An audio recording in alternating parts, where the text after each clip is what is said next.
С двойным юбилеем зампред правительства Коми Лариса Карачева поздравила Сыктывкарский университет. В этом году опорный вуз отмечает 50-летие. 21 же февраля 90 лет исполнится Коми Государственному пединституту. Сегодня он входит в состав университета. Виктория Денисова о двойном празднике «Альма-Матер». Главный корпус, первый этаж. В центре событий – бюст той самой, с которой все началось – Валентины Витязевой. Десятки человек пришли выразить дань уважения и признательности основательнице и первому ректору Сыктывкарского университета. Это так важно и символично, что сегодня эти юбилейные мероприятия начинаются именно здесь, возле бюста Валентины Александровны Витязевой, являющейся основателем этого университета.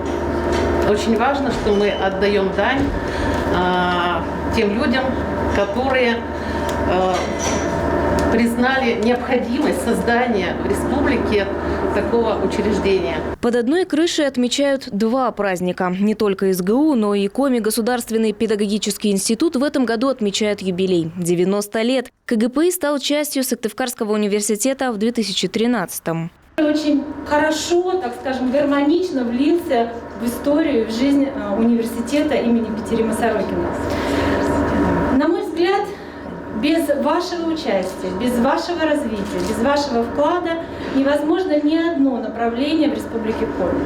А если говорить про отрасль образования, это более 20 тысяч педагогических работников. Сегодня выпускники Сыктывкарского университета – это кадровая основа предприятий Коми. Здесь же, в стенах вуза, развиваются волонтерское движение, молодежные общественные организации. Трудно представить, но изначально в ряды студенчества тогда, 50 лет назад, попали всего 3,5 сотни человек. Сейчас их больше 7 тысяч, одних только преподавателей свыше 400. Так складывается история нашего высшего образования в республике. Каждые 20 лет в ее истории появлялось учебное заведение высшего образования. 90 лет в этом году пединституту, 70 лесному институту, 50 университету, но и замыкает этот круг, эту дорожку, это Ухтинский государственный технический университет.